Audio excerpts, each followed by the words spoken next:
Hello, welcome to the show. My name is Will, and today I've got Henry with me, and we're going to talk about the new Ragnar Blackmane and Ghazghkull Thraka models that came out today.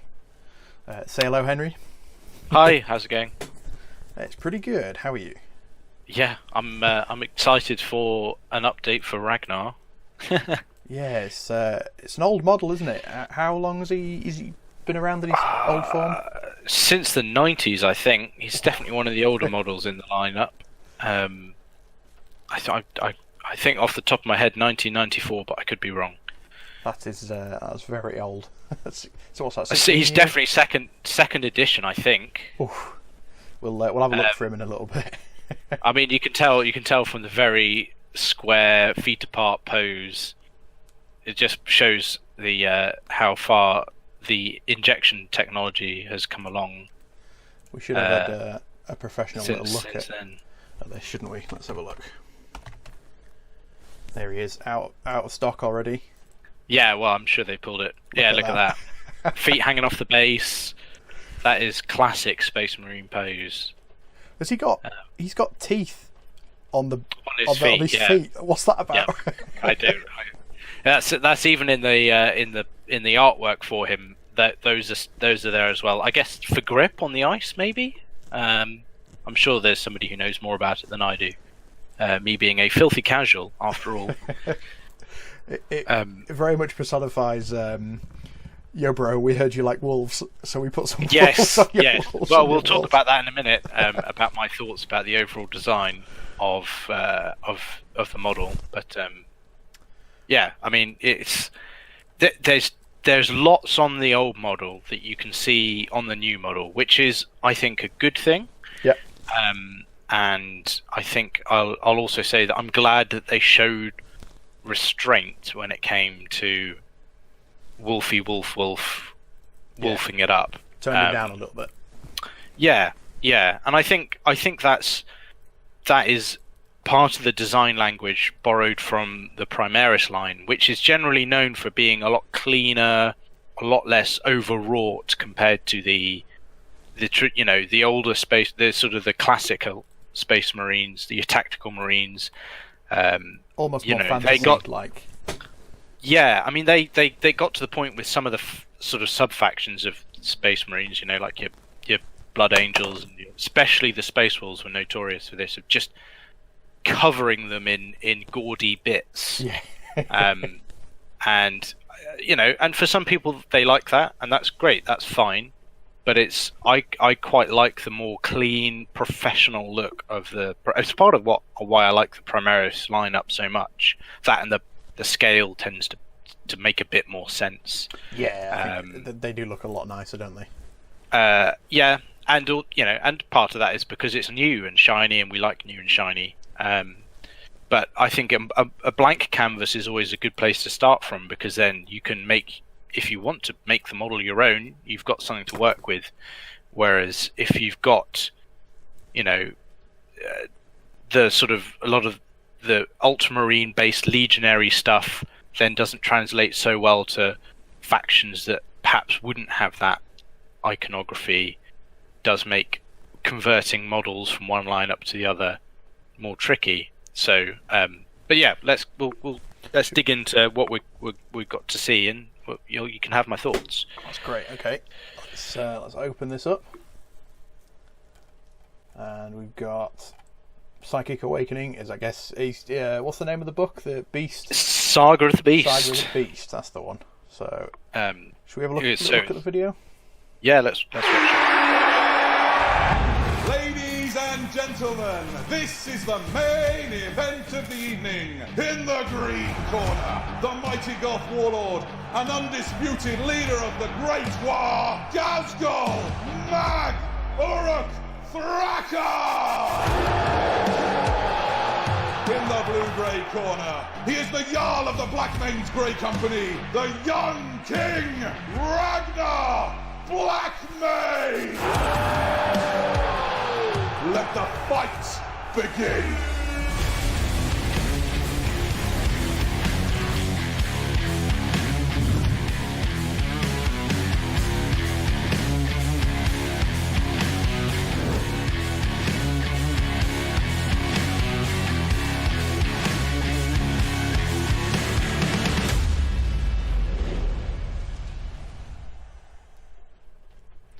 Well. Well, it's certainly an impactful video. Yeah. I really liked the sort of fight night style. Let's get ready to rumble. Yeah. Yeah. Well, you can't say it in that way, but yeah. You get copyright strike for that. Yeah, true. Yeah, that's it. I'm off. That's it. You're off YouTube Banned. now. They're coming for your money.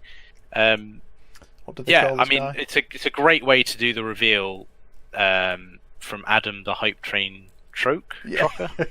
I'm not too familiar with him. No.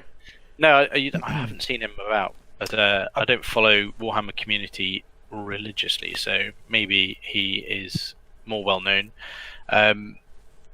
I mean, to see those two models facing off against each other somehow feels a little one-sided. I mean, you got Ghazghkull Thraka, who looks roughly the size of a dreadnought, Yeah, and certainly looks like he's got the war gear for one, against little. Yeah, I mean, Ragnar Blackmane looks almost minuscule in comparison. Yeah. But the sort of poses of them facing off against each other, Ragnar reaching forward, leaping off a rock, it's quite exciting. It is a dynamic pose. I like it better than some of the other ones that they've come out with recently. Because one thing that strikes me, he's again standing on a piece of terrain by default, and that is a bit of a point of contention in competitive scenes. It's almost modelling for disadvantage at that point, making him taller than he necessarily needs to be. But then if you chop him off, are you then modelling for advantage because you've dropped him in height by a centimetre? This is, it is. I don't think we're here to dig into the competitive nature of what I think, but certainly from an aesthetic standpoint, I quite like this trend towards more dynamic poses. Games Workshop are really showing off why they are at the leading edge of model design and model making, sort of from the sculpting to the mold making to the injection molding. You can see they're really trying to push the envelope in terms of what's possible on a small scale.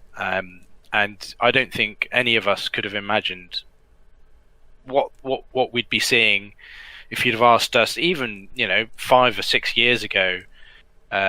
Certainly it seemed like Finecast was the big thing. Yes. We thought we'd get that's how they would push out those special models with resin that sort of didn't work very well. I think that was a mistake. But they clearly learned from it, and here we are today with some gorgeous looking models that even if you're not interested in the game at all from a wargaming standpoint, you got to admit they do look quite nice on your shelf. They certainly do, and I think no matter what new models come out, I think they're all of an equal caliber.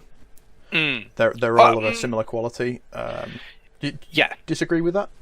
I think for me there have been some slip-ups recently. I was not a fan of of Mephiston. I thought his pose was quite boring. Okay. That sort of, but maybe appropriate to the model. Him sort of standing there wiping his chin with a spelling. Oh no, not wiping his chin. Sorry. Yeah, I think that model with him holding the plasma pistol out, I didn't get me excited. But then I'm not a Blood Angels player, so maybe that's my bias coming in there. Well, that's fair enough. It's not for everyone, is it? Like the hair on that one is not quite there for me. He does look very vampiric as the Warhammer models go. Getting elements of the sort of Von Carsteins from the old Warhammer Fantasy. Spoilers. Oh yeah, well we'll see whether they make a comeback. Yeah. The other one that I wasn't a massive fan of was that some of the Sisters of Battle stuff. Now some of their stuff looks pretty incredible, but was it the thing that they're walking on, that sort of four-legged lectern, walking lectern thing with the underslung flamers? It wasn't this one, was it? No, not the Triumph of St. Catherine. It was. I don't think it's been released yet, but they showed a picture of it at one of their events. Ooh, I mean that Triumph of St. Catherine, that is an incredible diorama on its own. I mean, that you can play. It has really... that is another one of just this showing their absolute quality, and I mean that alone is a reason to collect Sisters of Battle. Yeah, just that model there. But we're here to talk about Ragnar and Ghazghkull. So this is true. This is true. Before we end up shopping, let's go back to this one. So I see what you were saying about they've very much kept some of the details from the older model, haven't they? I mean, the sword is the main thing that sticks out to me. Yep, Frostfang, his relic Frostblade, very different to how a lot of people have described. I mean, in the fluff, the Frostblade is described as like a power sword, but this is clearly a chain sword. Yep. It's a weapon he gets while he's on his sort of quasi-punishment. He gets sent away to Terra to join part of the Wolfblade, who are a group of bodyguards that they're to protect one of the noble navigator houses, House Belisarius, I believe is the name of them. Ooh. They're like they have a bond with the Space Wolves. They provide the navigators for the Space Wolf fleet, which is one of the mightiest in the Imperium. Yes. They have some very ancient, some very powerful ships, and House Belisarius, since the dawn of the Imperium, have provided them with navigators, and Space Wolves have accordingly provided them with protection. And part of that is a small detail of Space Wolves who are sent to Terra to be bodyguards. Now, this is seen as a position of somewhat of dishonor amongst, not dishonor, but sort of, it's not on the front line, not fighting, not bloodthirsty, too much politicking. Yeah. So it sort of looked down upon somewhat amongst the Space Wolves. But some of them clearly thrive there. And Ragnar shows his capability as a leader and as a pragmatic thinker, and is able to navigate these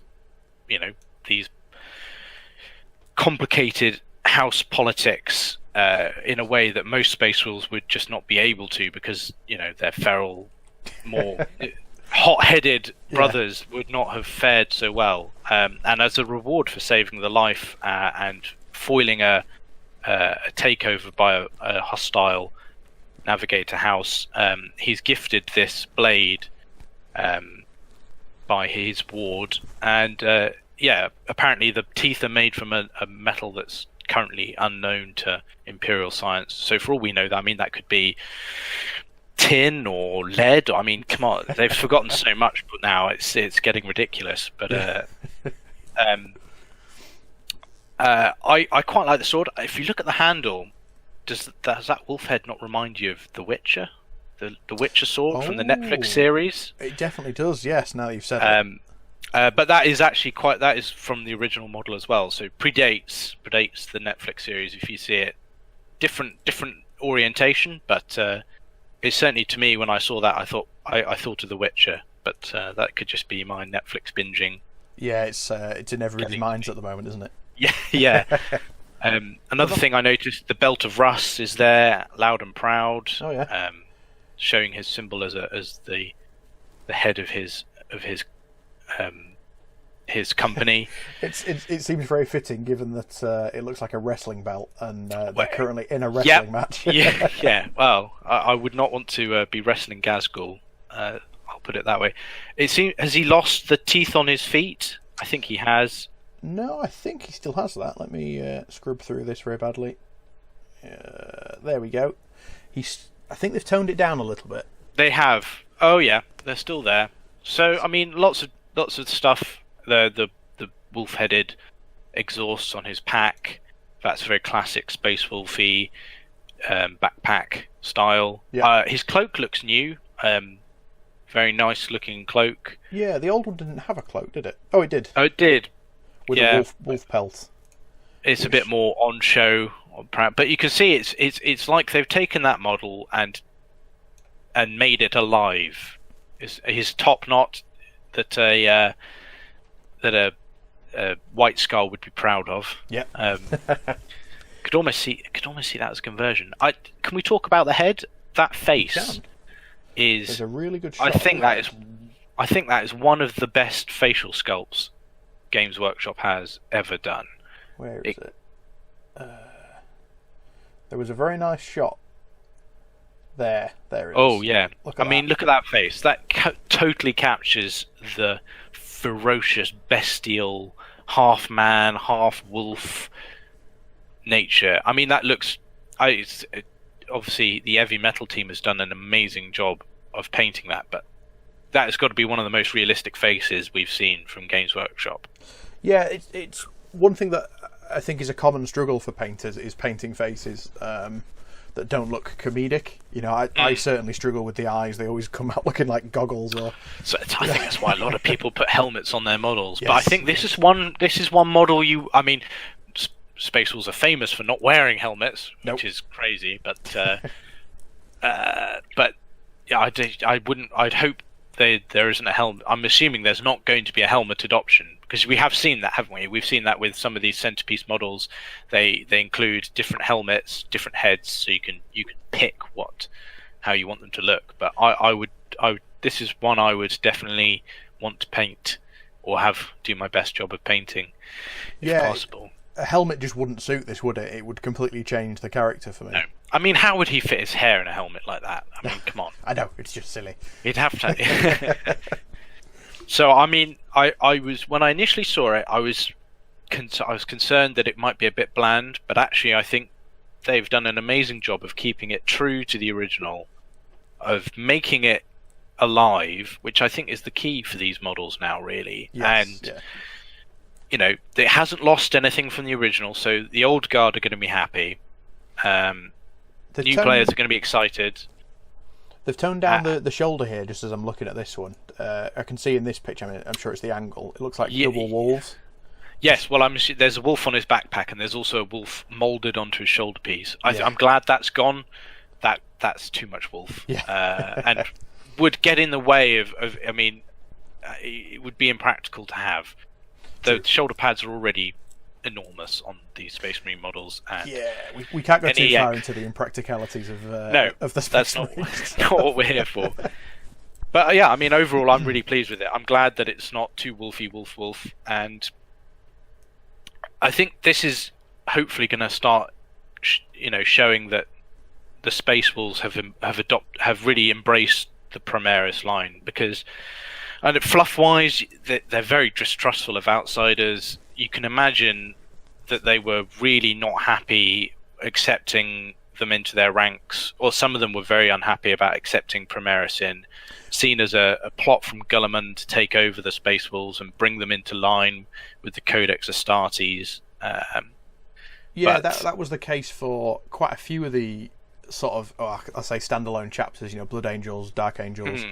Non-codex compliant. Yeah, that's the phrase. From the what was the first book of 8th edition? Was Dark Imperium. Dark Imperium, yeah. And in that you learn that while they do get some, they keep them sort of at arm's reach all the time. Yes. They're always sort of controlled and monitored, and it's sort of held. They're not not allowed into the inner sanctum. It's obviously Dark Angels. They've got lots of secrets to keep. Yeah. And Space Wolves, again, very distrustful of outsiders, and were very, I think, initially reluctant to bring these guys in. But and a lot of them ended up in they had almost formed a sort of successor chapter, and because they're famous for not really having one. They had the Wolf Brothers, but then that didn't work out so well. And they were basically put on guard duty around the remains of Cadia and the Eye of Terror, in the Cicatrix but however you pronounce it. Maledictum, that's the word. And sort of, well, I suppose if we must have you, we'll put you guarding this place, and we'll go off and do all the crusading. Obviously, the galaxy's re-hotted up, and they've taken significant losses, so having to replenish their ranks from somewhere, given that Fenris was, nearly annihilated by Magnus, and a lot of their recruitment pool was destroyed, and a lot of them, whoever survived, ended up being purged by the Grey Knights for witnessing chaos. And so they've got to replenish from somewhere, and obviously, even in desperate times, desperate measures. So they accepted that they're going to have to take them from this pool of resources, and I mean, hopefully this is showing that Primaris are now more accepted by the Space Wolves, and that they're not seen as this alien or distrustful part of their chapter now, and that with one of their greatest heroes, one of their greatest legends, is now across the Rubicon Primaris. Hopefully that will encourage more Space Wolf specific Primaris kits. So this begs the question to me: are we going to get is it Logan Grimnar in an even bigger sled? An even bigger Santa sled? Primaris Santa? Primaris Santa? I don't know. I wonder if we're going to see the old wolf killed off, even. Who knows? I mean, the next one I would expect to see is Niall the Stormcaller. Again, that's another model that has a very old model. Yes. Here's a spelling test for me. Something like that. That's it. Yeah, there he is. Oh, there's two of them. Of course, there's two of them. Well, yes. One's in power armor, one's in Terminator armor. The Terminator armor one is fine, looks good, but the power armor one definitely. It's a similar vintage, isn't it? A similar vintage, yeah. You can see got the cyber again that amazing star jump pose. Yes, here is my bird and here is my stick. So yeah, I mean, I guess that would be the next. That would be my guess for the next one. But there's plenty of storied heroes in the Space Wolves chapter. To see some more of them crossing the Rubicon Primaris would be interesting. But I get that other factions need some love too.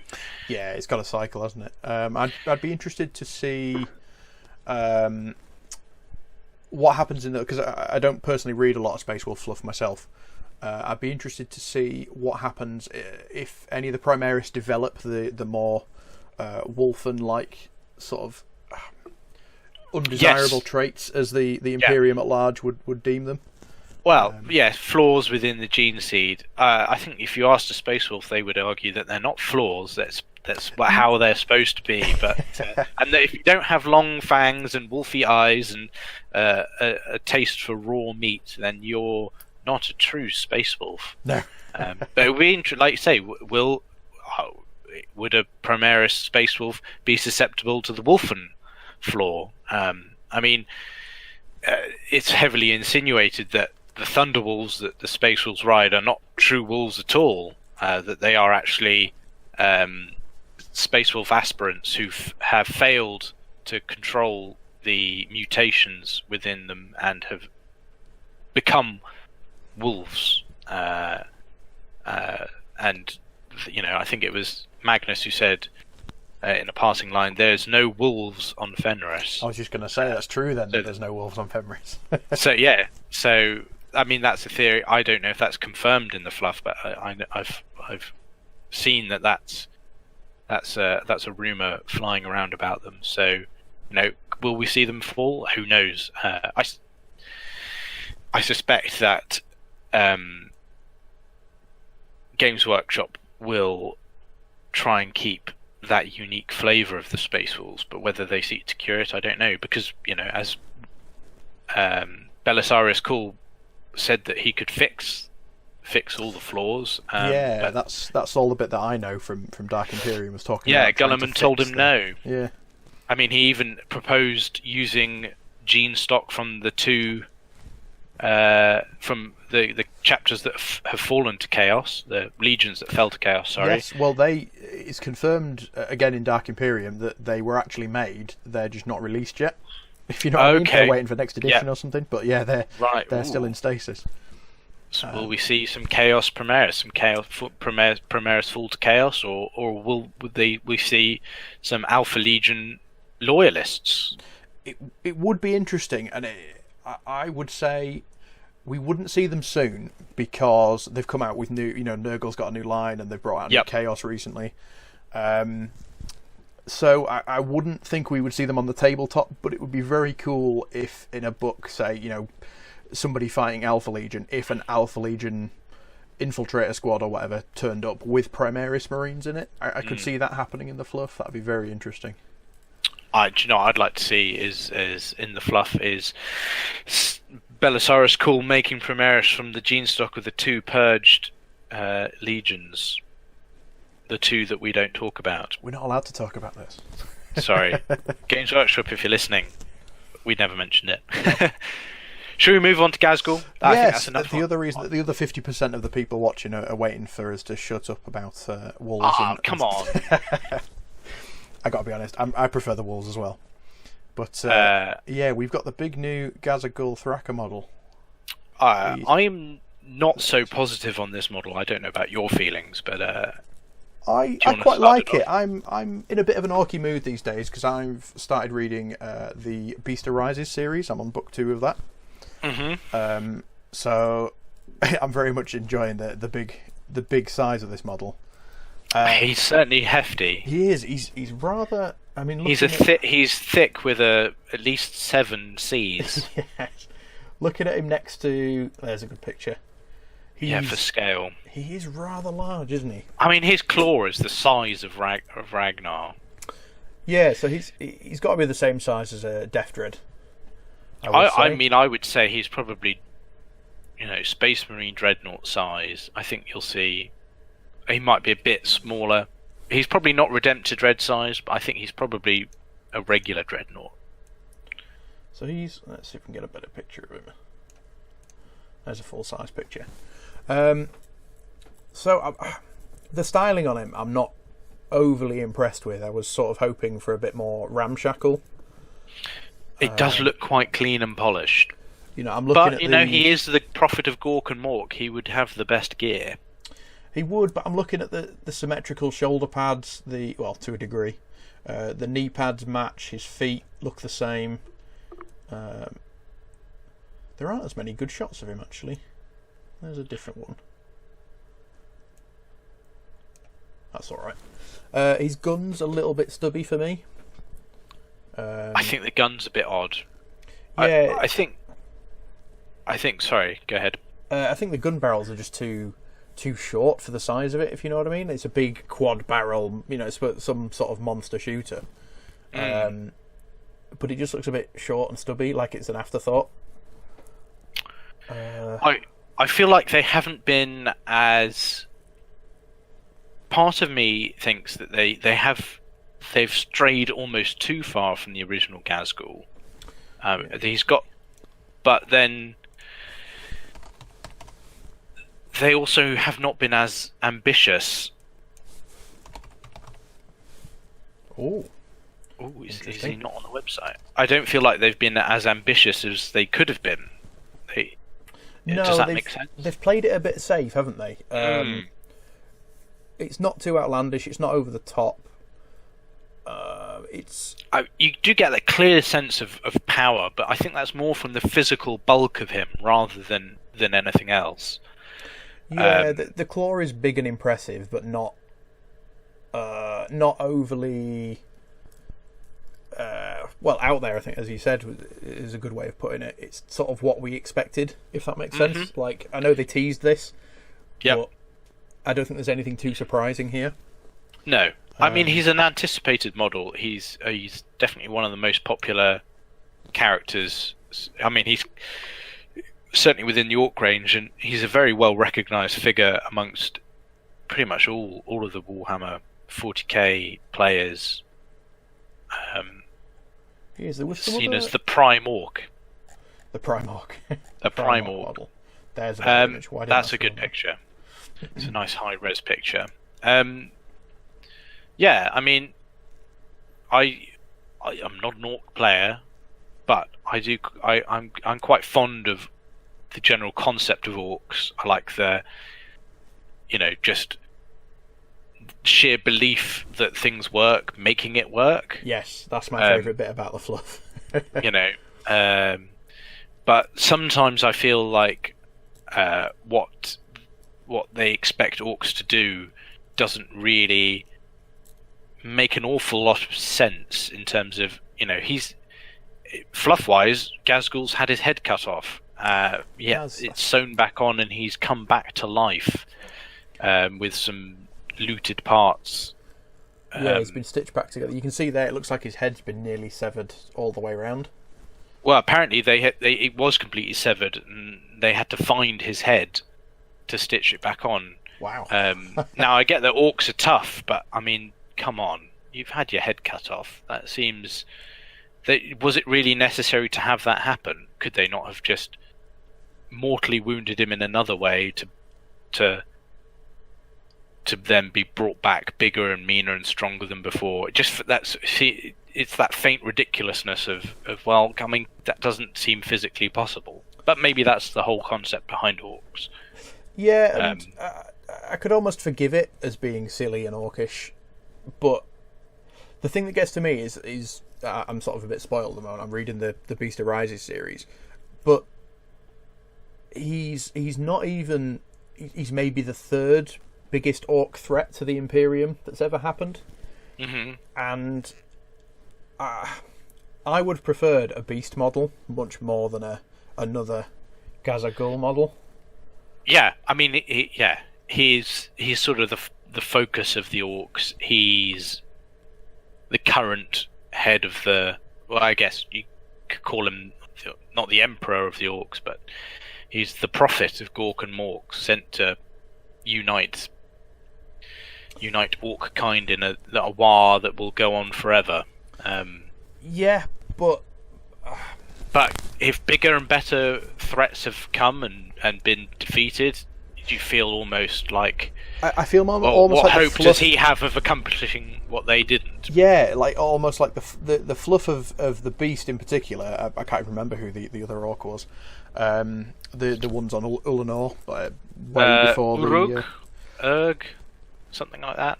I can't remember. I'm sure he is mentioned, but the orcs that they're fighting before the Horus heresy breaks out, I believe, was the biggest threat. But the fluff for the beast in particular sort of cheapens Ghazghkull in my eyes, because he was so much bigger and his war was so much more powerful. They were teleporting moons around to attack planets. Yeah, their gathering was just so large. Their technology worked to such a monument. The Imperium can't do that. They can't teleport whole... Well, maybe they can, but on the scale that the beast does it, sort of makes Ghazghkull like, what are you doing? Like he's a kid? Yeah. I mean, not since Titan was hidden in the warp by the Malachite. Yes. I haven't read anything about the Imperium teleporting anything larger than... Well, it does happen, doesn't it? Of course, Chaos hide planets in the warp, and I'm sure the Eldar do stuff as well. Sorcery, isn't it? But yeah. And that, yeah. But heresy. Heresy. I mean, I think orc fans are going to be happy to see Ghazghkull come back. He definitely has still got that brutal power. He's still got that power claw, that iconic power claw. Yeah. The bull horns. He's got the horns and the skull. Were from the old model. Yeah. The jaw, the sort of toothed chin protector. That's pretty standard across most of the characters now. Yeah, that's true. The two weird grenade things on top, whatever they are. I mean, the yellow and the silver thing. I think they're present on the older model. Oh yeah, I didn't even notice them. They're like stick bomb launchers or something. Yeah, two stick bombs on top. Look like potato masher grenades. It comes with barrel smoke as well. That is pretty cool. That's a nice detail. I like that. That is quite nice. I mean, we've got to see what the fluff on him is going to be like. I hope he's appropriately powerful. Yes, this is true. It could just be... I mean, I'm fully aware that I'm spoiled by reading a series about the orcs at the moment. Yeah. I mean, I don't want to come off as as a sort of Space Marine fanboy, given that I somewhat gushed over the Ragnar model, and I'm now being maybe unfairly critical of the orc model, but I just feel like they could have pushed it a bit further. Maybe orcs are one of those ones where I think you can get away with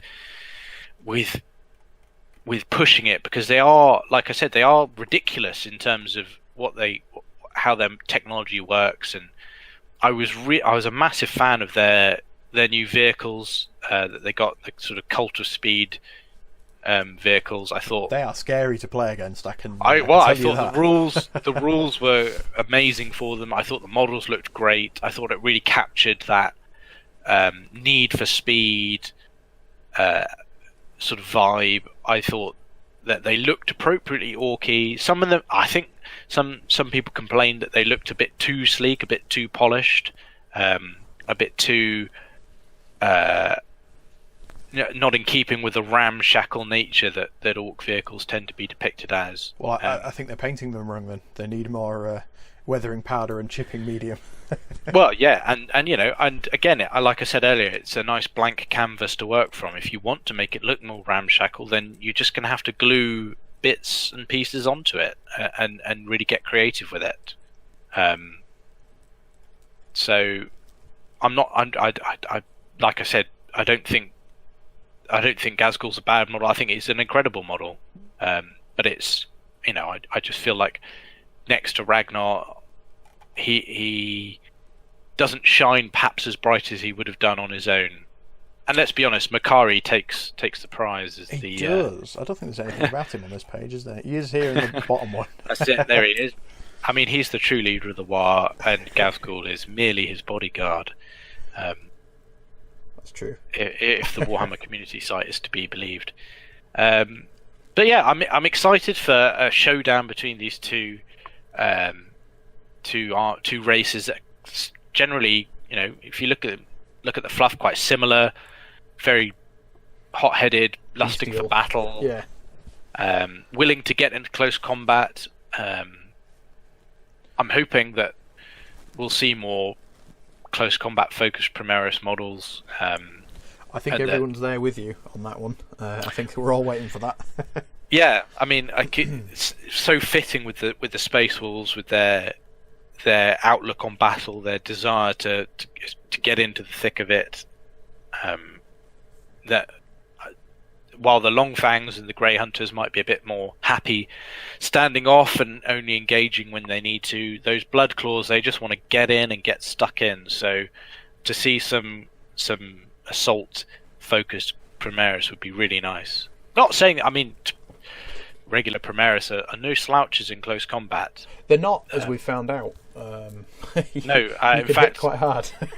Yeah, they get a lot of attacks on the charge. Yeah, I think maybe if they even had just the option for, say, chainsword and some pistol variant. I was hoping that when they did the Space Wolves upgrade sprue, because we saw that was about the start of when they started doing those Primaris upgrade sprues, we started seeing different weapon options.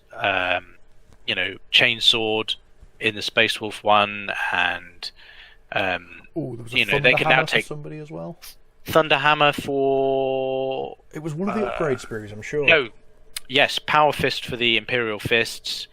That was the first. That's the only Power Fist you can get for Primaris right now. Although just use a normal one. Of course, yeah. They tend to, they're just enough, just similar enough that you wouldn't really notice.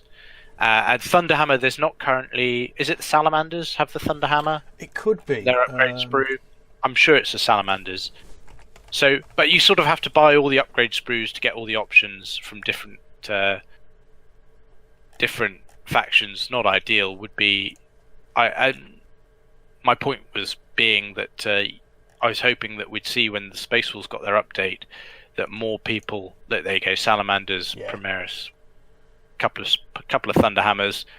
That we'd start seeing those weapon options not just appear on sergeants, but maybe we'd see like a veteran squad, and they have more customizability in what they're able to take. Yeah. Because that is the one downside of the Primaris, is there's very little option to take anything but different versions of some sort of bolt rifle. Yes, infiltrators or intercessors or Incursors or Inception. No, that's a film. I can't remember. They're all named the same, aren't they? Yeah, I mean, in your rank and file, in your intercessors, it's auto bolt rifles, or stalker bolt rifles. Mm-hmm. And then, you've got your incursors and infiltrators is, Oculus bolt carbines, or this is going to test my knowledge now. It's gone. Another type of bolt carbine. It's all of a much. There's no. Yeah. Well, yeah. I mean, it's nice. They're good weapons, but it's the. You miss your ability to drop a missile launcher or a plasma cannon in a squad of 5. Yeah. Or Space Wolves in particular. I used to like taking them with Melter. Just splash a couple of special weapons in there. You really get a lot of utility out of a small unit. But now if you want to take plasma guns, you have to take a whole squad of Hellblasters. Which, I mean, I don't know if that's a good thing or a bad thing. I'm not here to comment on that, but it's I was hoping we'd see more diversity, sort of. Yeah. Yeah. Maybe we'll see that in the next release, in the next edition. We'll see now the Primaris have adjusted to the way their various parent chapters are fighting. We'll see more variation in what they can do. They'll start to replace those tactical marines and see the whole line move forward. Some people will not be happy with that, but I think it's inevitable personally. Yeah. But I feel we've gone a bit off topic here now. No, well, that's all right. It's a good chat. Well, I think maybe we'll just end with a quick conversation. Who would win, do you think, between these two? I mean, in a one-on-one fight, I think it's no contest. Ghazghkull would probably wipe the floor with Ragnar. I would imagine the rules would be very one-sided on the tabletop. I think he's too much of a big beastie, isn't he, for a hero to take on. As valorous and as skilled as Ragnar Blackmane is, you can't make him too powerful for a single man-sized unit. would be a bit broken if he was able to take out solo Ghazghkull Thraka in his mega armor with his gigantic claw. So one little bonus question then. Ooh, Ghazghkull or Guilliman? I've never played with Guilliman. No, I've never played against him or with him. Or I've heard he's more taken for his buffs than anything else. He sort of sits at the back, doesn't he? Big girl's blouse. I'm not too sure. I think he hits fairly hard. Well, I would hope so. He's a Primarch after all. I think he hits. Yeah, he hits very hard, but I don't think he hits as hard as you would expect him to for his points. If that makes sense. I think the real question is who would win, Ghazghkull Thraka or Commissar Yarrick? Are we going to see a new Commissar Yarrick model? Ooh. Well, they are getting rid of a load of guard at the moment, aren't they? They're going last chance to buy, so maybe there's new guard on the horizon.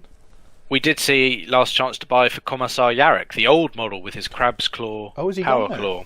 Well, they did a sort of limited run of him. If you wanted to buy the old school model, you could. I don't know his availability before then, but I think I missed that one. Let's have a little look.